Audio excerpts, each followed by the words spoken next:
Salam alaikum, bonjour tout le monde. Alors à nouveau une vidéo. Aujourd'hui, Inch'Allah, comme c'était prévu, on va parler de l'habitat traditionnel tlemcenien, c'est-à-dire dar l'arabiya ou la dar typique de Tlemcen. Avant tout, donc comme d'habitude, une petite question. Donc la dernière fois, j'ai signalé lors de ma vidéo comme quoi هدرت لكم شوية على المشوار, هدرت لكم un peu sur les fortifications تاع المشوار et tout. واحد il m'a posé la question parce que je suis pas très je suis pas très fan ou là, de ce qui a été fait في المشوار هذاك le pseudo palais qui a été même pas un palais, la pseudo maison, on va dire, qui a été construite sur place sur les fondations, sur les ruines, le vrai palais zénith, bien qu'ils ont laissé ce qu'on appelle des fenêtres archéologiques, les amateurs de Tchoufou, ce qui a été fait par les Zéanides en comparaison de ce qui a été fait par les autorités en 2011. Donc eux, ils appellent c'est une reconstruction, ou parfois ils disent c'est une restitution. C'est comme si on a restitué un monument, on a reconstruit un monument.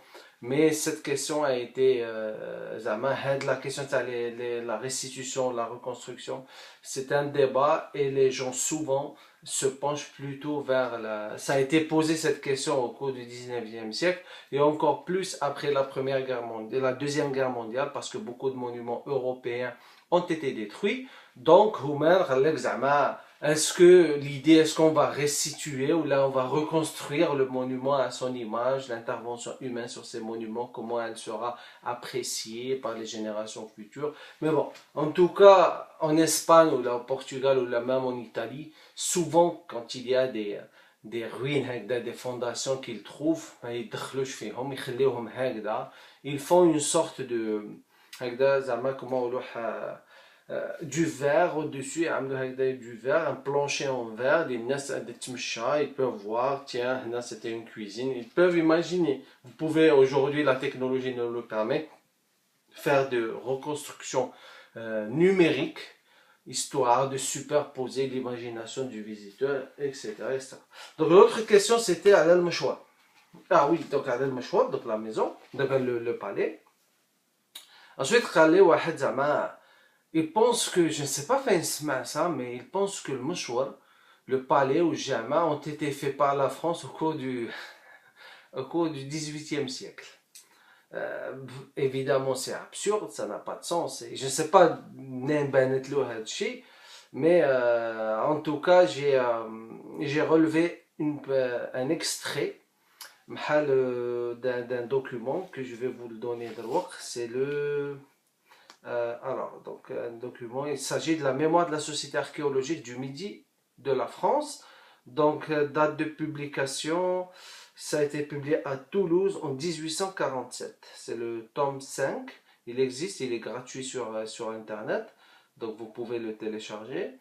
Ensuite, donc, j'ai relevé la partie pour lui donner une idée à l'Al-Mashwar, ce qui a été fait pour le Mashwar, ou là, comme quoi le mouchoir il existait après l'arrivée des Français. Donc dans la page 325, donc il nous dit le mouchoir. Je vais vous le dire, c'est qui a cité qui a écrit le passage. Donc le mouchoir ou citadelle a déjà subi cette utile transformation et les innombrables labyrinthes qui renfermaient ont fait place à la belle caserne ou à de belles casernes, un hôpital sain et aéré. Cette partie de la ville on a toujours été l'acropolis. On a retrouvé pendant le cours des travaux des substructions antiques d'un haut intérêt. Il est fort à regretter qu'ici, comme à Constantine, comme partout, ces restes aient été recouverts sans qu'on ait conservé un souvenir. Ils sont situés sous la caserne neuve qui est fort solidement construite et ne reverront peut-être jamais le jour. Donc là, il parle des fondations. Donc ça nous dit quoi ici? Donc ça nous dit premièrement que les Français, certes, ils ont trouvé des ruines antiques, et d'un autre côté, comme quoi ils n'ont pas trouvé un palais construit. Zama, les Français qui déclarent en 1842 définitivement Tlemcen, ils n'ont pas trouvé ça. Ils ont trouvé des ruines, effectivement. Donc, ce qui prouve ce que je disais à plusieurs reprises, que des fois, on a trop vite, oui, le palais a été détruit, oui, le madrasa a été détruit. Non, mais là, vous avez une preuve, là, il le dit. Et en plus, vous allez encore savoir comme quoi, celui qui a écrit le passage, il s'agit de Azéma de Montgravier. Donc, c'est un capitaine d'artillerie et membre de la Société archéologique du Midi de la France. Donc,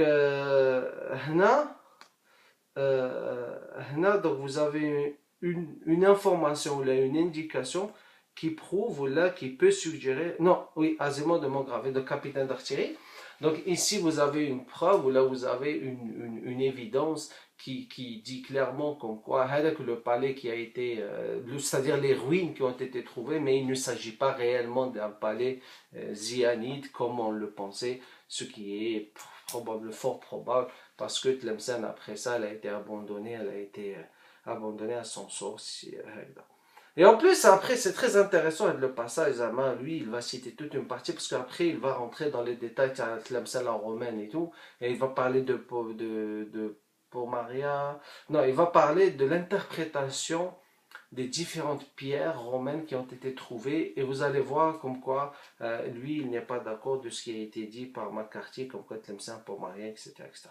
Donc voilà, donc ça c'est une parenthèse entre le mouchoir. Mais le mouchoir, on va revenir sur le mouchoir, Inch'Allah, parce qu'on va parler de la mosquée al-Mouchoir, on va parler de ce qui a été fait, ce qui a été construit par les Français, ce qui a été fait aussi par les Ottomans, s'il y a des choses, etc. On va donner l'histoire de la mosquée, donc automatiquement, on va aborder l'histoire. Tiens, on va parler de al-Mouchoir. Donc là, aujourd'hui, on va rentrer dans l'habitat traditionnel de Tlemcen.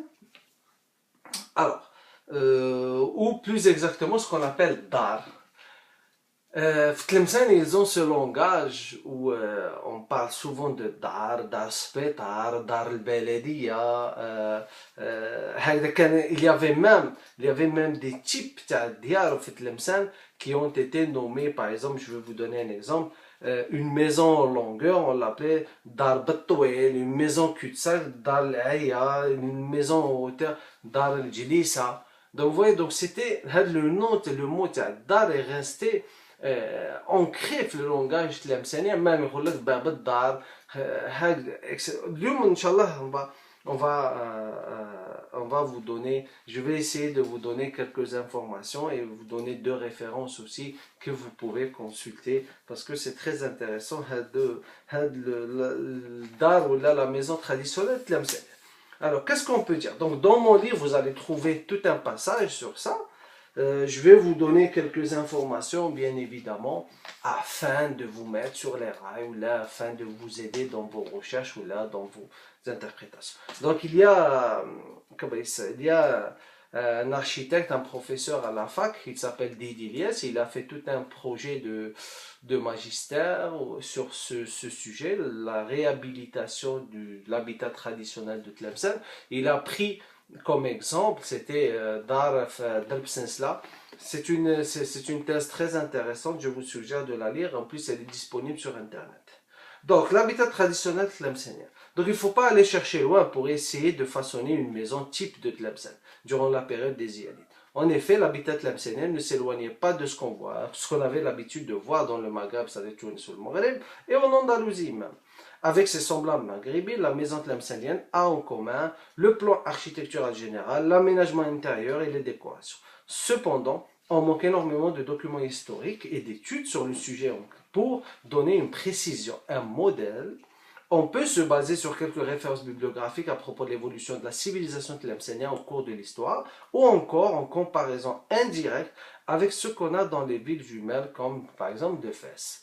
Donc voilà, donc on essaie un petit peu de... C'est pour ça que je vous ai dit, comparer des fois des villes ou là, des architectures, par exemple l'architecture tlemcenienne à l'architecture zyanide, à l'architecture mérinite, c'est bien.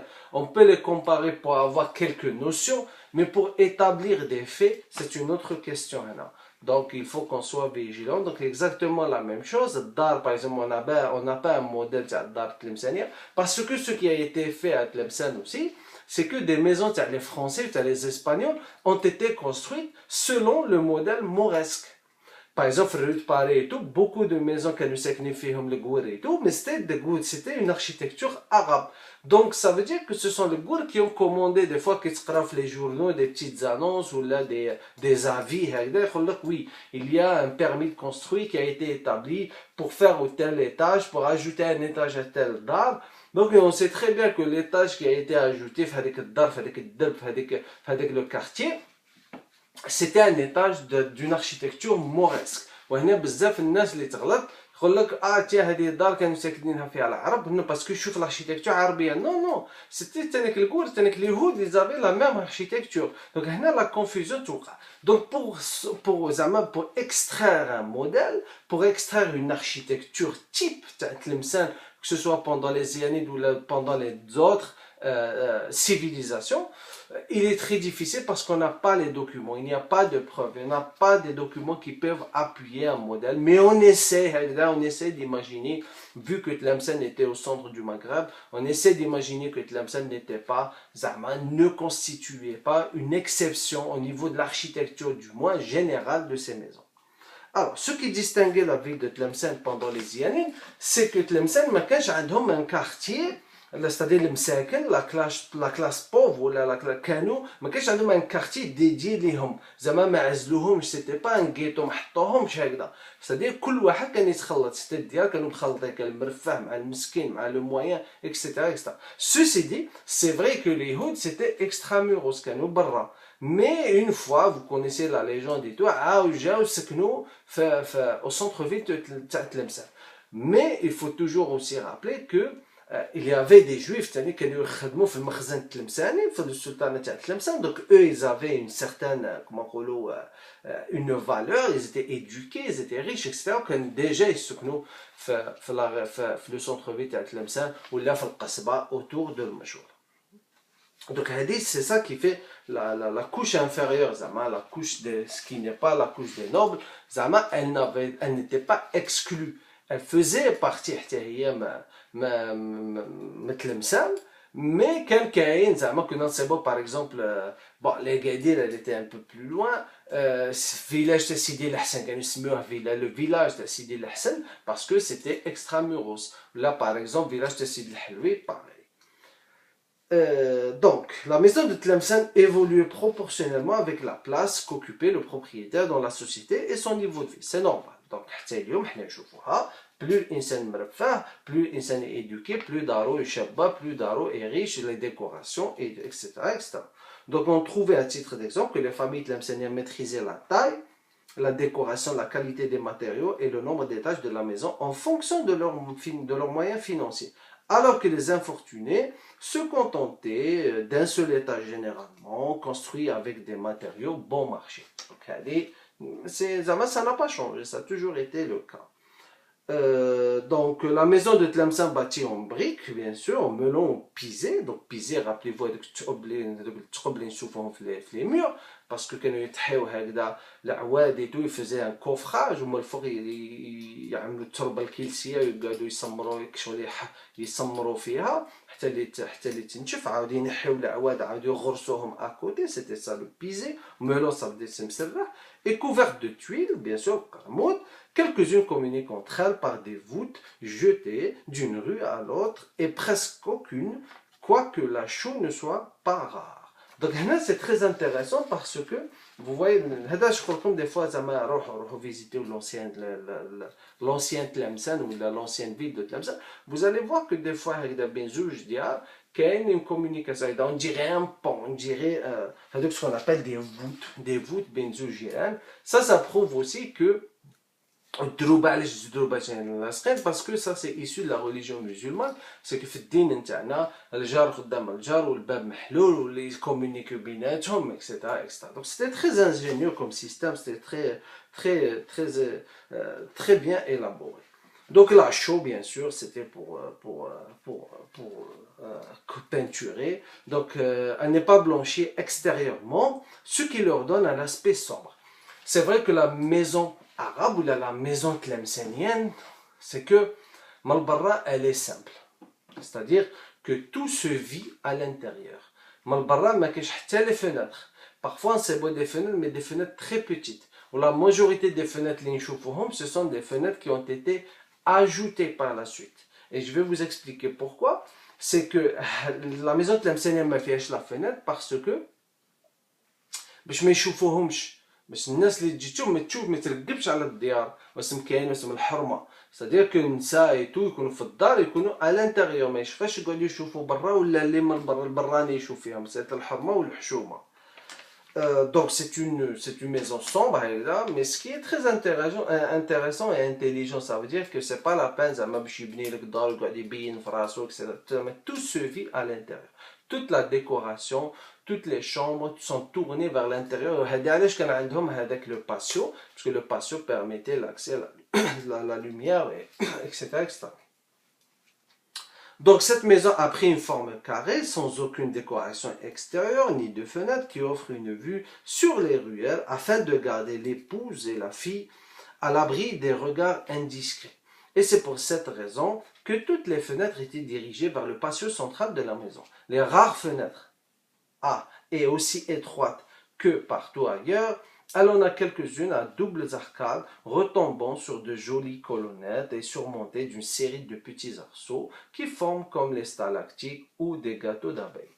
Donc هكذا زعما c'était زعما كاين parfois كاين شي ديار زعما كما نقولوا شي ديار تاع شي مرفهين يدو عندهم هذوك دي فenêtres, mais c'est toujours des fenêtres زعما typiques هكذا دي un arc brisé ولا outrepassé ولا avec des colonnes en marbre en onyx et des chapiteaux décorés. زعما ça reste toujours traditionnel, ça reste mauresque, ça reste andalou, mauresque, arabo-musulman, typiquement تاع le Maghreb ou typiquement تاع la région de l'Afrique du Nord ou la Méditerranée.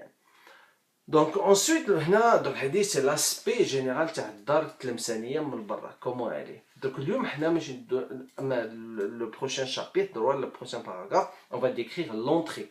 دخلة باب الدار comme on appelle الدار, le mot تاع الدار comme je vais vous le donner, comment le mot تاع الدار a traversé et a su se préserver dans le langage tlemcenien. Donc la porte d'entrée principale était faite de bois massif décoré de clous et ornée de ferrures de différentes formes. Donc ça on le voit, ça existe encore. Donc vous vous rappelez les heurtoirs هذوك الطبطابات aussi, il y a طبطابة الفوق طبطابة لتحت, وحدة على النساء وحدة على الرجال.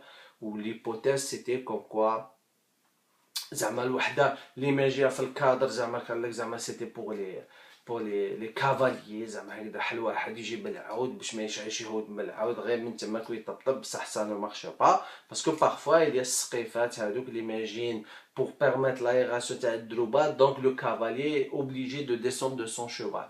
Donc ou des fois qu'il y a un biban au niveau de cet endroit avec deux différentes tabtabat ou les deux différents heurtoirs. Donc on ne voit pas, donc cette théorie comme quoi le fouqaniya c'est destiné les nas les kounirek fouq les bêtes et tout, ça ne colle pas. Donc les portes d'entrée sur la rue sont plutôt carrées, qu'ogivales. Elles sont surmontées d'un auvent étroit recouvert en tuiles creuses s'appuyant sur deux jambages peu saillants en s'arrêtant au-dessus du Saint-Poste. Sur la face externe de la porte et à la hauteur d'homme, on fixait un accessoire indispensable pour permettre aux visiteurs de signaler leur présence aux occupants. Il s'agit du heurtoir de porte en forme d'une main fait en bronze. Ça c'est généralement une petite main Après avoir franchi la porte, puis Sqefa, ou l'antichambre traditionnelle, dans laquelle s'arrêteront les habitudes tous ceux qui ne sont pas de la maison. Entre autres, on entre dans la cour entourée d'arcades qui s'appuient sur des piliers carrés. Ce patio est souvent orné d'un bassin qui ombrage des fleurs et des arbres fruitiers tels que figuiers, orangers et des citronniers. Donc là, c'est oui, vous le savez très bien que Dar al-Arabiya في تلمسان كي ندخلوا لها ما ندخلوش ديريكتومون في الباسيو, ندخلوا هكذاك شغل ان بيتي كولوار. هذاك لو بيتي كولوار نسميوه السقيفه. اي بارفوا هذاك السقيفه هذاك الكولوار كان هكذا اون ديري ان بون تماك. دونك à l'époque la tradition c'était que les visiteurs كي يجي واحد كي يجي يشوفكم يطبطب في الباب, حلوا له الباب, دونك هذاك يدخل le visiteur يدخل يخليوه يستنى تماك في السقيفه. هذا علاش عاملين له بنك، دوك يقعد تماك يستنى مول الدار يمشي لو باسيو يدخل النساء اللي يكونوا قاعدين في لو باسيو، يقول لهم صاي يدخلوا راه جانا انا انفيتيتو، دوك يدخلوا بور كيل سو بريبار اي اونسويت تماك باش عادا المول الدار يقول لو فيزيتور، يقول له صاي فيان tu peux rentrer, c'est-à-dire que le chemin est libre et tu peux rentrer. Donc ça fait partie des traditions, c'est le harma, etc. Donc, le passage بين السقيفة ou le patio, des fois, داك الحيط يجي طايح شوية. Donc, c'est هكذا زعما le visiteur est obligé يحني راسو. Donc, c'est une manière de dire, de saluer مول الدار ولا موالين الدار، ثانيك هذا علاش كانوا عاملينها توجور حاليا. Alors, واش مصرا c'est que dernièrement avec les modifications اللي وقعوا في هذا الديار، و malheureusement c'est un patrimoine qui se perd tous les jours. Donc, الناس ديكالات الباب، دروا الباب اللي كانت تدخل على السقيفه دروك ردوها تدخل ديريكتومون على الباسيو، وهذيك الجهه تاع السقيفه ولات بيت، ردوها بيت ولا حمام ولا دي تواليت. Donc ce qui est très dommage, parce que en quelque sorte on a décalé notre culture, on décale nos traditions, me placent de leur place juste vers leur place qui ne sont pas qui sont beaucoup plus, où les familles sont exposées. C'est-à-dire qu'il تحل الباب ولا مول الدار يحل الباب، de suite le visiteur عينيه يطيح على الباسيو، il peut voir ce qui se passe تماك etc. etc. Donc c'est dommage, mais bon. Donc l'aspect général de la maison Tlemcenien présente certains des éléments typiques de l'architecture andalouse, comme l'arc outrepassé, les écoinçons les jeux les coins pour décorer et tout. Donc, les équations de l'arc de forme triangulaire et en plus des éléments propres comme les colonnes cylindriques qui présentent des décorations très simples. Donc là, voilà. Donc, quel y a les colonnes en marbre, quel y a en onyx, quel y a juste en gyps, quel y a simple. Voilà. En fonction des moyens, toujours en fonction des moyens du propriétaire. L'intérieur de la maison était richement décoré, les murs couverts de céramique et plâtrière très belle, une décoration calligraphique classique est utilisée, notamment l'écriture koufique, qui produisent les paroles de Dieu, le Coran, les poèmes et plusieurs poètes de la cité Tlemcenienne.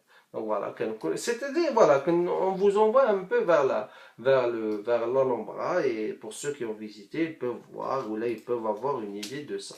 Les ornements végétaux prenaient une place essentielle et centrale, décorant les grandes superficies, voire entièrement les murs. Ce regard posé sur tout ce que représente la nature trouve souvent son explication dans la foi religieuse en référence au paradis ou au jardin de bonheur. Donc ça c'est vrai, c'est que احنا في الدين نتاعنا يقول لك زعما تشخيص ولا mettre faire des bustes ولا هادو c'est حرام. Donc du coup, les musulmans, ils ont développé une méthode où là, pour échapper au haram, ils ont développé tout un art de décoration basé sur les arbres, la nature, les fleurs, les inscriptions, parce que ça nous renvoie vers le paradis.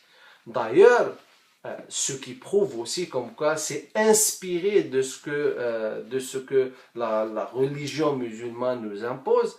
C'est que, par exemple, les chambres, ما نقولوش الشمبر، نقولوا الغرفة. والغرفة c'est الغرفة الله تبارك وتعالى ذكرها في القرآن، يقول لك غرفة غرف من غرف الجنة. Ça veut dire que c'est une chambre من الباراديس. Donc automatiquement حتى في اللونغاج تاع تلمسان قعدت الغرفة. Donc ça aussi c'est très intéressant de voir le mélange religieux traditionnel qui nous donne des maisons avec un langage très passionnant et intéressant. Donc les chambres, dont une est très spacieuse, communiquent entre elles grâce à des couloirs qui entourent le patio central de la maison et dont le savoir-faire des menuisiers tlemceniens a été appliqué à leur architecture. Le bois sculpté et une dentelle de plâtre ont été utilisés comme éléments décoratifs au plafond. Le sol était couvert de marbre et au milieu du patio, une élégante fontaine en marbre sculptée prend place d'où l'eau jaillissait et qui communique avec un bassin qui la recueille. Donc voilà, ça, donc vous pouvez les trouver. La fontaine, souvent elle a disparu, mais quand il y a la fontaine, وثاني عندك لا غاليري هذيك اللي تدور بالباسيو ستادير عندك لو صالون عاود عندك لا غاليري هكذا بتي كولوار اللي يدور افيك دي كولون هادو نشوفوهم با سي كاري توجور كاري لو صالون سي لو بلو سباسيو جينيرالمون لتحت كاين لو صالون une chambre, une cuisine et une salle de bain ou les sanitaires ou le fort technique a des chambres. Souvent c'était dans l'architecture.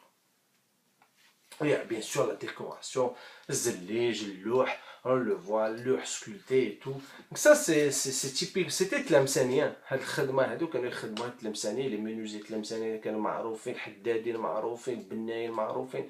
Ils avaient une très très bonne réputation. Ils avaient هاد الناس هاد les artisans avaient un savoir-faire énorme qui a été perdu au cours du temps.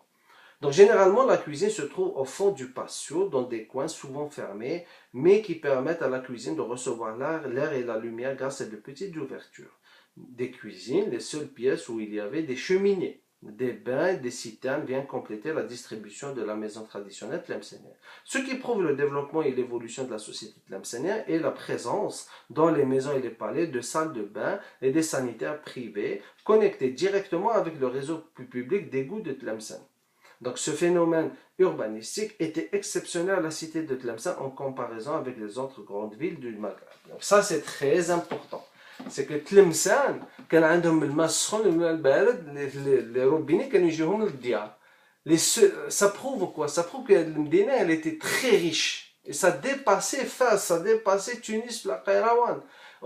Elle était très au niveau urbanisation ou là une structure ou là au niveau les moyens des canaux qui ont été mis ou là pour faciliter ou là pour améliorer la qualité de vie de ses habitants. Donc elle était très très loin. Hatchi qu'on est joué à Cordoue, mais on ne peut pas comparer Cordoue à Tlemcen. Cordoue est dit, mais pourtant Tlemcen ou la Grenade, on va dire que Tlemcen se compare à Grenade, mais toujours est-il que Tlemcen, elle a réussi un peu à être au même niveau de Grenade, malgré tout. Et on le voit par exemple là, avec la présence d'Al-Masroun et tout, c'est très important. اليوم ما في l'Algérie, 2017, وكان دير اللي ما عندهمش المسخون ولا الماء البارد اللي يجيهم كان اللي ما عندهمش حتى الماء اللي يجيهم للدار. Alors que là, on parle, il y a à peu près au moins 6 ou 7 siècles.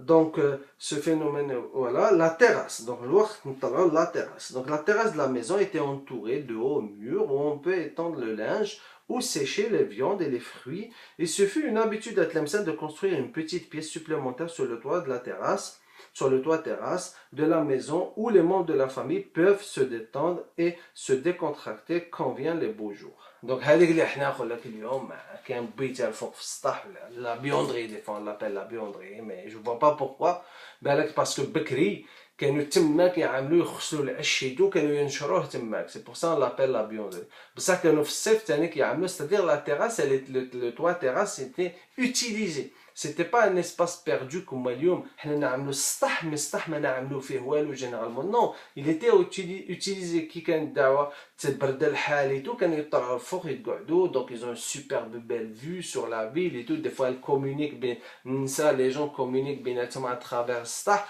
وثاني كانوا يعملوا باغ اكزومبل باش يعملوا القديد هاد الصوالح كانوا ينشروهم ويحطوهم في السطح donc c'était un espace c'était une utilisation très intelligente de l'espace à la maison tlemcenienne. Donc le tarte elle était plutôt utilisée à ce qu'on appelle la vie à tous les jours ou là زعما ou زعما اللي كان الناس تدخل تخرج توش تحمم bien que le hammam souvent était à l'extérieur كانوا يخرجوا يتحمموا برا c'est rare وين تشوف زعما هكذا دار عربيه بالحمام زعما des sanitaires oui des toilettes والفوق le premier étage donc c'était destiné à les chambres pour dormir ou c'était pour le khsil, pour le hamm et tout. Ceci dit, parfois, au niveau des patios, là, quand nous avons ce qu'on appelle des cannes, ça des cannes في الكوزينة بصح des fois كانوا يحفروا تحت الأرض. كانوا يحفروا تحت الأرض, c'était aussi pour stocker des choses et aussi pour conserver certains aliments. Donc, les toits des maisons de famille aisées reprennent certaines traditions des architectes andalous. En effet, ces toits étaient souvent couverts de tuiles vertes ou rouges, et lors de leur construction, l'ordre des propriétaires insistaient avec les artisans maçons pour perfectionner leur travail au risque de déposer une plainte en cas de mise en évidence d'un défaut ou d'imperfection lors des travaux de construction. Donc ça c'est très important, Yannick, c'est que même à l'époque, le maçon ou les ou l'ébéniste ou les c'est-à-dire il y avait une garantie.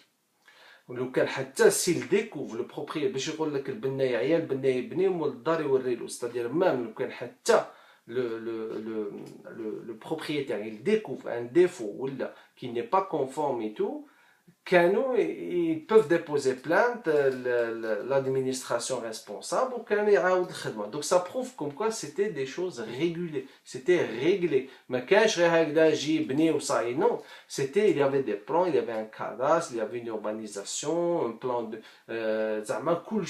c'était, ils avaient tout fait, ils avaient tout fondé, ils avaient tout mis en place pour organiser la ville ou organiser la présence d'une manière très civilisée et très moderne. Et d'ailleurs, aujourd'hui, on suit le même chemin. D'ailleurs, on n'a pas beaucoup changé.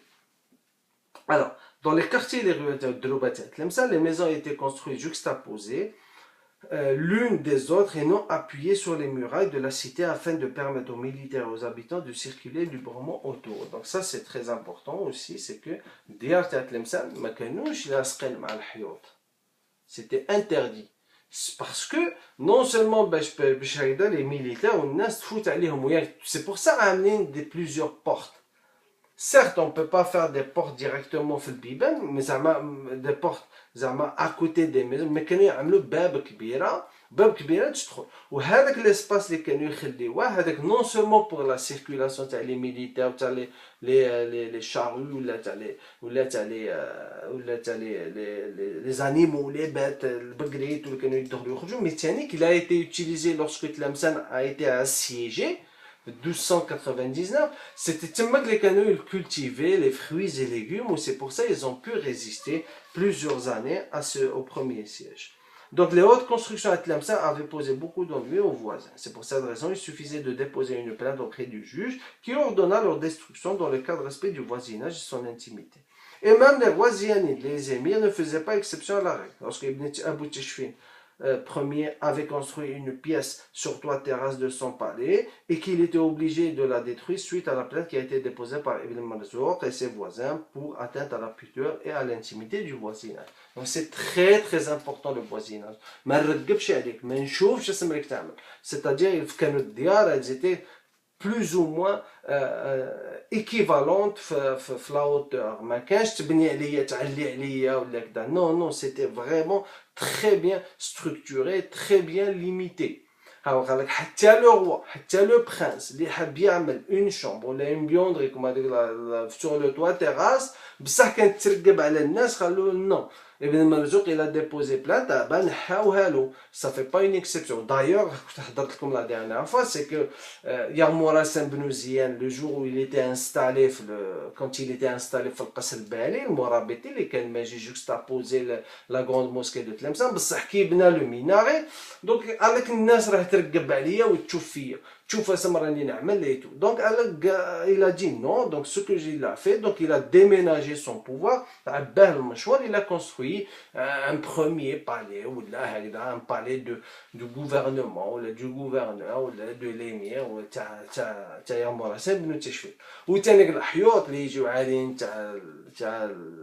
c'était, elles avaient double jeu, donc l'intimité, باش الناس ما تعرفش اسمها يصير لداخل وثاني كاين بروتيكسيون. دونك سا سي تري اليوم اللي حنا زعما حنا نشوفوه سي كاتاستروفيك. حنا نشوفوا الديار ينهدوا يعاودوا يعملوا لك دي زابارتمون يبني لك دي بروموسيون ايموبيليير وهذا يرقب على فلان وهذا دونك il n'y a plus d'intimité تاع لو voisinage et tu te sens très mal comment قال لك زعما tu n'as pas d'intimité ou là tu te sens envahi dans ton propre espace. D'ailleurs, j'ai vu sur Facebook une photo de la maison qui a été construite juste à côté de la muraille coloniale de le lycée Ahmed Ben Zakri ou l'ex-polyvalent. Donc les gens n'étaient pas d'accord, mais je comprends d'un point de vue de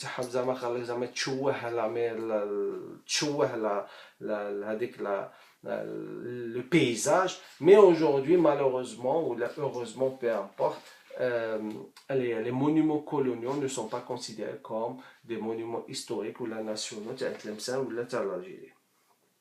Donc, selon Ibn Khaldoun, la maison Tlemcenia illustre le développement économique et la prospérité de la vie chez les Zianides durant la période Zianide, comme l'acquisition d'une domestique, l'utilisation des ustensiles de cuisine ou de tables de qualité supérieure. La maison Tlemcenia reflétait le niveau de vie du propriétaire. Malheureusement, il ne reste que des vestiges mortels de ces maisons à Tlemcen. Aujourd'hui, on peut citer à titre d'exemple la grande maison, la maison du poirier, l'Anjasa, Dar al-Kbira, Dar l'Anjasa, Dar al-Narancha ou le China, et aussi la nouvelle maison, la Dar al-Jadida. Toutes ces maisons étaient la propriété de Abi Zayd Abdelrahman Ibn Abd al-Najjar, qui possédait aussi des fabriques de tissage de la laine au niveau de la ruelle de Sidi Shakir, et dont Tlemcen était réputé au niveau méditerranéen. Donc, il y avait de belles maisons, mais souvent ces maisons, elles appartenaient à ce monsieur qui s'appelait Abi Zayd Ben Najjar, et lui, il était plutôt le tissage, sauf et tout, il était très réputé. Donc, c'est pour ça, tel ou tel dar, le propriétaire, parce que le propriétaire faisait du commerce, ou la faisait de sauf, ou la traitait sauf par rapport à son commerce, par rapport à son gain-pain. Il faut souligner ici que dans certaines maisons tlemcenaises, on avait construit les lieux de stockage, d'emmagasinage, que je vous ai dit, de la nourriture au niveau du patio ou du jardin, en cas de sécheresse ou du siège de la cité que Tlemcen avait l'habitude de subir. En ce qui concerne le palais Zianide, eux, ils étaient tous détruits au cours du temps, à l'exception du palais Meshwar, dont les vestiges sont toujours visibles à ce jour, et que la wilaya de Tlemcen a décidé de construire un autre palais sur ces vestiges dans le cadre d'une manifestation Tlemcen, capitale islamique 2011. Cette opposition entre extérieur et intérieur est très évidente dans l'architecture des autres grandes villes du nord d'Afrique et de l'Andalousie. Son origine n'est autre que le mode d'existence des peuples musulmans pour qui la vie se passait à l'intérieur des maisons et des palais. Donc voilà, donc peut-être comme une idée générale, elle a la maison Tlemcen ou l'habitat traditionnel de Tlemcen. Donc, je ne sais pas ce que je peux vous donner.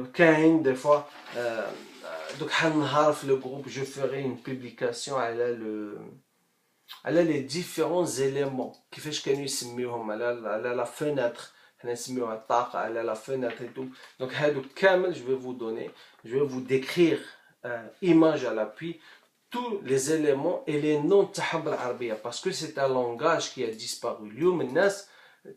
الباب يدخل لك باب وصاي نو كاين باب من الباب. Je vais vous donner plus de détails inchallah par rapport à ça lors d'une prochaine publication. Le groupe, ça sera plus simple en illustrant avec une figure ou là une image. Donc revenons à l'histoire de dar, le mot dar, le langage tlemcen. Je vais prendre 1 ou 2 minutes pour vous l'expliquer. Donc après, donc le mot dar, donc on a dit que nous sommes dar, dar, ça et tout. Donc le mot, il a été utilisé, utilisé encore en rapport avec les matériaux de construction. Par exemple, on peut dire dar al-khasab, dar les clôtures, les maisons dans les clôtures étaient de roseaux, donc on dit dar al-khasab, dar du bois, dar al-khshib, الحديد دار السبايك etc. Donc la situation par rapport à des repas peut servir de source d'inspiration pour certains. Dans la maison et mitoyenne des escaliers, on appelle dar drj, celle se trouvant sur une pente dans l'Aqba, comme on dit, c'est exactement comme le bab l'Aqba, ou forte pente, ou là dar al-Bida, qui est c'est-à-dire une maison d'une faible pente. Après, les fonctions des propriétaires sont essentiellement une source de désignation des maisons telles que Dar al-Qadi, la maison al-Qadi, Dar al-Adi, comme on dit en français, le juge musulman, Dar al-Mufti, donc le Mufti c'était le chef religieux, etc. Pendant l'occupation française, le vocable de Dar est utilisé pour désigner des services d'administration coloniale. Et à cet effet, donc plusieurs cas sont à signaler dans le Semua Dar Do, حتى اليوم يقول لك مشيت لدار الضوء c'est-à-dire pour désigner le service d'électricité ex EGA ou l'électricité gaz d'Algérie. Après dar الماء pour parler de service des eaux. Dar du mine qui nous renvoie vers les services des domaines dans le sens de service des impôts directs et indirects. Dar البتتني donc on l'appelle le service de paiement des impôts. Dar التراب pour désigner les services des cadastres. On dit ça. Donc, pendant la même époque, les Tlemceniens utilisaient dans le général, pour rappeler le siège de bâtiment du général, de l'administrateur et du militaire de la ville, et dans la sacrée pour le siège de l'association des anciens combattants musulmans de l'Algérie. Il est à noter que les structures et les bâtiments de ces institutions dans l'architecture et la décoration étaient très fortement inspirés de l'architecture arabo-murmoresque. D'ailleurs, d'autres institutions connurent cette même architecture. C'est le cas de Madrasat Tlemcen, Alger, Constantine, la gare de la ville d'Oran ou la grande poste d'Alger. Cette recommandation est l'œuvre du gouverneur général de l'Algérie à l'époque, à la période de Jean Art. Vous savez, c'était le Jean Art qui était le gouverneur de l'Algérie. Donc après l'indépendance nationale, les autorités des pays adoptèrent la même forme de désignation des services des administrations telles que Dar al-Baladia pour désigner la mairie, Dar al-Hadana pour la pouponnière, Dar al-Ajaza pour l'asile des vieillards, Dar al-Moussinnin pour l'asile des vieux, Dar al-Mufti pour les services de l'Fitwa. Donc, Hada, pour vous donner que le mot Dar Tlemcen ne signifiait pas que la maison traditionnelle, l'habitat traditionnel. C'est-à-dire le mot Dar, il a évolué, il a été utilisé hors de son contexte original pour désigner des administrations, pour désigner des infrastructures, où c'était toujours par voisinage, par matériaux de construction, ou même par fonction Dar. Donc, dans la société tlemcenienne, l'analyse des pratiques langagières se prolonge à travers la culture populaire et le patrimoine immatériel pour aller retrouver le sens et la représentation de l'espace habité dans l'imaginaire masculin. En effet, notre Zama, on peut, le mot Dar est lié à l'évolution socio-anthropologique de la maison, de la société elle-même.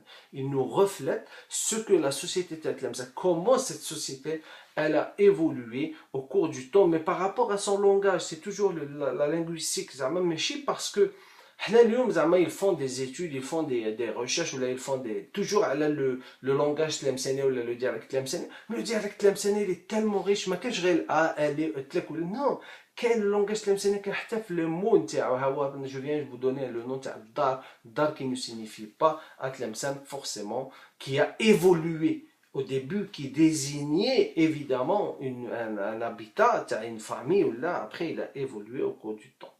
Donc après, vous savez très bien que كل واحد يعرف دار السبيطار et tout. C'est très intéressant parce que le roman de Mohamed Dib nous reflète cette évolution. Voilà, je vais m'arrêter là parce que cette histoire de Dar, elle est très large, ou là la maison, c'est très large. Je ne veux pas je ferai Inch'Allah peut-être la semaine prochaine une meilleure vidéo sur l'évolution dans le langage tlemcenien par rapport à cette histoire de Dar. Merci beaucoup pour votre écoute. Je vous dis Inch'Allah à la semaine prochaine. Et marhaba bikoum, merci encore et mille fois pour vos commentaires, pour vos questions, pour vos encouragements. Et je vous dis filaman et la semaine prochaine. Et slama, bqa la khair.